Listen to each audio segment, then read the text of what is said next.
sa akin kung bakit nakaburo si nanay, ha? Bakit ka ba naniniwala dun, ha? Ang totoo mong nanay, busy. Di ba sinabi ko na to sa'yo? Pero tay! Wala nang pero. Huwag mo akong hintayin magalit, Scarlett. Di mo magugustuhan. Hindi pwedeng hindi si nanay yung nakita ko sa cellphone. Alam na alam ko yung tsura ni nanay. Malalaman ko rin sikreto mo, tay. Oh, Scarlett, aalis ako ulit, ha? Huwag kang pasaway.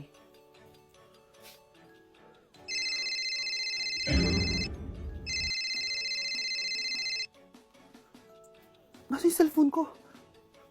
Hello po. Pwede na po maklaim yung 10 million peso na galing sa insurance ng namatay niyo pong asawa. Insurance? Pasaway ka talaga? Pinatay mo ba si nanay, ha? Para makuha yung insurance niya? Hindi mo naiintindihan, anak. Napakahayop mo! Tatawag ako ng pulis! Itigil mo yan, anak! Nay, buhay ka? Oo, anak. Nagtago ako. Pag nagsumbong ka sa pulis, masisira lahat ng plano namin ng tatay mo. Hindi ko maintindihan. Ano nangyayari? Pinatay ko ang kakambal ng nanay mo. Para maniwala sila na siya talaga ang namatay. At makuha natin ng mga pera sa insurance. Sawang-sawa na ako sa buhay na to! Marami akong pangarap, anak! Gusto ko na gumanda yung buhay natin! Naririnig niyo ba yung mga sarili niyo, ha? Hindi ba kayo natatakot sa mga pinaggagawa niyo? Kung yayaman tayo sa maling paraan at sa paraan na magtatago ka sa pulis, Nay, itigil niyo na to, please! Please lang! Nay, kamusta na po kayo ni tatay? Eto anak, okay naman. Ikaw, kamusta ka na? Eto Nay, malapit na ako matapos ng college. Sana paglabas niyo ni tatay, marami na akong ipon. Huwag kang mag-alala anak, konti panahon na lang. Magkakasama ulit tayo ng tatay mo. See you, Nay. Miss ko na kayo. See you soon, anak. This year, ang Christmas decor namin dapat aesthetic, mala Pinterest score. Minimalist but magical. Nay, ganito yung gusto kong Christmas decor. Need na lang natin ng ribbons, garlands, glitters, and maybe a glue gun. Tingnan mo, may ilaw pa sa bintana mo. Anong gusto mo, mag-parol show? Nay, trust the vision. Sige, basta, huwag kang gagastos ng bongga, ha? Wow, ang ganda nito. Grabe, ang dami ng tao. Christmas season na nga talaga. Okay, good. Secured. Ayan, all added to basket na. Ayan, secured na talaga.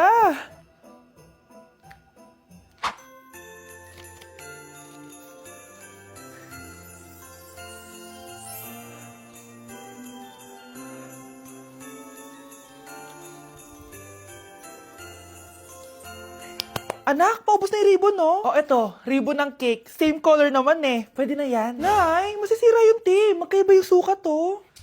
Nay, ba't mo inopen yung electric fan? Mainit kasi. Ay, Diyos ko, ang kintab ng pusa. Ang gulo na tuloy. Gusto ko lang naman maging maganda to eh. Anak, maganda naman oh. Tingnan mo.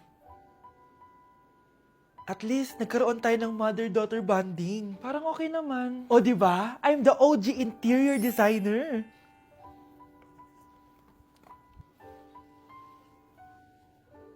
Hindi siya nagmukhang pang Pinterest dahil mas maganda yung ginawa namin.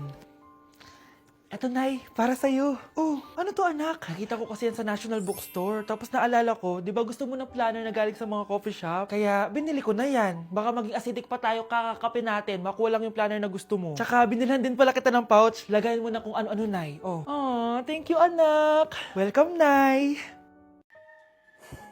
Iniisip mo pa rin ba yung sinabi ng dati mong asawa? Baka totoo nga. Na isa lang akong hampas lupa. Na hindi nagaganda ang buhay. Ano ka ba? May anak ka na umaasa sa'yo. Tsaka, magkakatrabaho ka na, di ba? Hindi ko na alam. Sobrang bigat na. Pero salamat, Susan. Napagaan mo loob ko.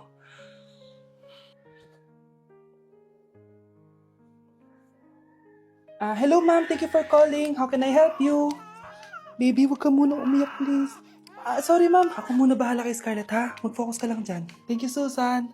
Yes, ma'am. I will help you. Scarlett, pagtanda mo, magiging proud sa'yo ang tatay mo. Tay, papasok na ako ng school, ha? Grabe na talaga, anak ko. Dalaga na talaga. Proud ako sa'yo, anak. Mas proud ako sa'yo, Tay. Kasi kahit sobrang hirap ng buhay natin dati, nakaya mo. O, tignan mo, manager ka na ngayon. Lahat ng ginagawa ko, anak, para sa'yo lahat to. Naku, ang sweet naman na magtatay. Sana ikaw na lang naging nanay ko, Tita Susan. Ha? Ano ka ba, Scarlett? Oh, sige na. Malilate na pala ako. Bye tayo, bye, tita. Hi, first day of school. Sana maging masaya tong chapter ng buhay ko. Kailangan may picture ako. Hoy, cellphone ko! Akala mo ba makakatakas ka? Balik mo yan. Miss, cellphone mo ba to? Cellphone ko. At doon nagsimula ang kwento naming dalawa. Sa susunod kasi, mag-ingat ka. Salamat ah. Simula nun, palagi na kami sabay kumain. At syempre, nagsishare ng baon. Palagi din kami tumatambay pag walang teacher at pinagchichismisan namin ang mga classmates namin. Sabay din kami umuwi hanggang sa... Uy, Scarlett! Tara, sabay na tayo umuwi. Sige, tara. Kunin ko lang yung mga gamit ko, ha? Oh, kanino galing yan? Eto, binigay nung crush ko. Wow, ganda. Oh, tara na, uwi na tayo, ha? Di na pala ako sasabay umuwi. May gagawin pa pala ako. Sige na. Hoy, sabi mo sabay tayo umuwi. Ano nangyari dun? Nay, punta tayo sa mall. Wag muna ngayon, anak, ha? Madami kailangan na tapusin na trabaho si nanay. Sige po, Nay. Palagi na lang busy si nanay. Ako na lang mag-isa lalabas. Diyos ko po, nung oras na.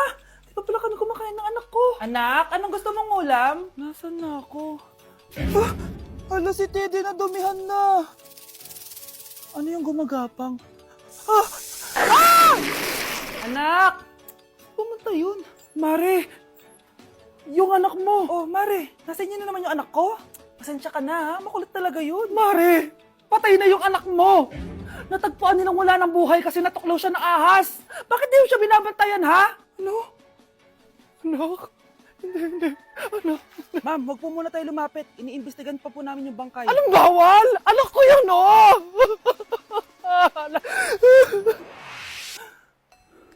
Nay, punta tayo sa mall. Anak, buhay ka? Sige anak, labas tayo. Punta tayo ng mall. Yay! Pumunta kami ng mall! Oh anak, nag-enjoy ka ba sa mall? Opo, Nay. Nag-enjoy talaga ako. Kaso, nagugutom na ako, Nay. Kumain ka na anak, may tira pang pagkain dyan sa lamesa. May aasikasuhin lang ako trabaho, ha? Sige po, Nay. Ang sarap! Salamat naman at nabuhay ang anak ko. Anak, tapos ka na ba Anak! Anak! Anak! Ayoko mawala ka ulit sa akin! Nay, punta tayo sa mall. Bumalik na naman ako. May sumpa ata tong kwintas na to. Kailangan kitang itapon para tumigil na tong sumpa na to.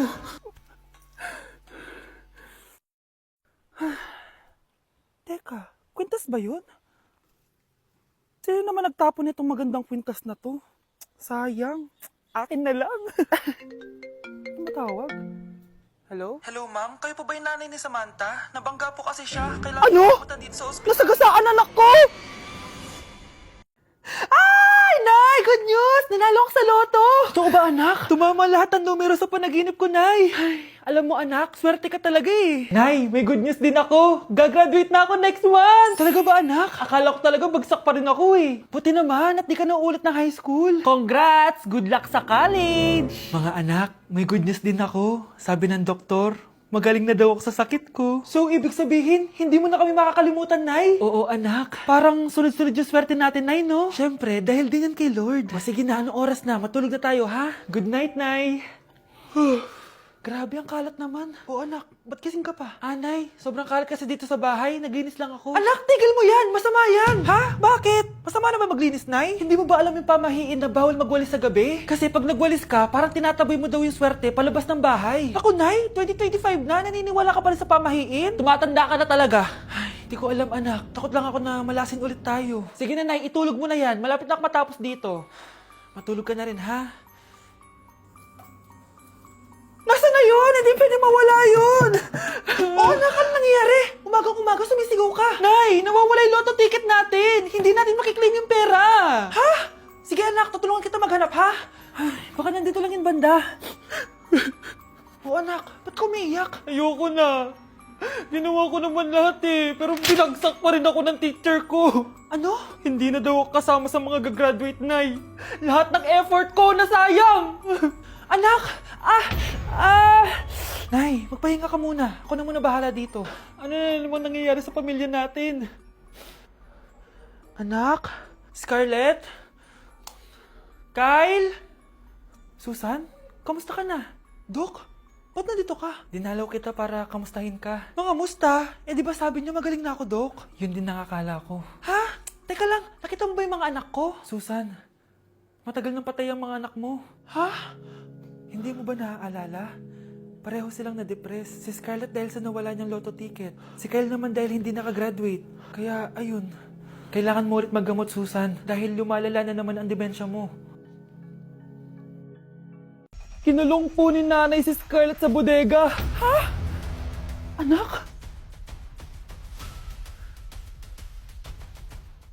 Anak? Walang iya talaga yung tita mo. Anak, sorry kung ngayon na ako nagpakita. Pinakulong kasi ako ng babaeng yan. Deserve mo makulong. Ikaw ang ikukulong namin dahil child abuse ang ginagawa mo. Ano? At hindi mo na din makukuha ang 50% ng mana. Hindi pwede! Nay, masaya ako na nandito ka na. At hindi na din tayo maghihirap dahil sa pamana ni tatay. Masaya din ako, anak. Siyempre kasama ka dito sa Manta.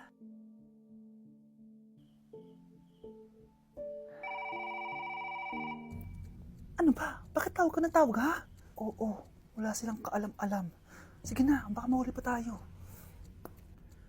Sa wakas, sa atin na ang mana. Maghahati tayo dito. Palayasin mo na yung mga batang yun, ha? Ako bahala. Ang galing talaga natin magpanggap date. Mga anak, aalis na tayo dito sa bahay. Lilipat tayo sa mas malaking bahay. O eto, mga gamit nyo, inimpake ko na. Talaga, Nay? Scarlett, huwag ka maniwala dyan. Nagpapanggap lang yung nanay mo. Samantha, ano yung mga pinagsasabi mo? Magjowa sila ni attorney. Sinet up nila tayo. Ganyan ba ang ugali mo, Samantha? Kaparehas ng nanay mong sinungaling? Samantha, ano ba? Kung ayaw mo sumama, edi wag. Sige, kung totoong anak mo talaga si Scarlett, saan at kailan mo siya ipinanganak? Ang dali naman yan. Edi sa Manila. Pinanganak ako sa ibang bansa. Hindi ikaw ang nanay ko. Ay, oo nga pala, sa ibang bansa pala. Sorry, nakalimutan ko. Ang dami namang drama. Total, nasa amin na ang mana. Umalis na kayong dalawa. Kung ayaw niyong pati kayo, ipakulong ko. Kung meron mang makukulong, kayong dalawa yon. Salamat sa pagtawag, Samantha. Inaaresto kita, attorney, sa kasong panloloko. Palpak ka talaga! Naisahan niyo ako ngayon, ha? Hindi pa ako tapos sa inyo. Talagang sinira mo yung sarili mo, attorney, para sa pera. At ang dami mo na palang naloko. Samantha, huwag na tayong maghiwalay, please. Oo, Scarlett. Dito lang ako palagi sa tabi mo. Kayong dalawa, mag-ingat kayo palagi, ha? Gamitin niyo na maayos sa pamana ng tatay niyo. Salamat po.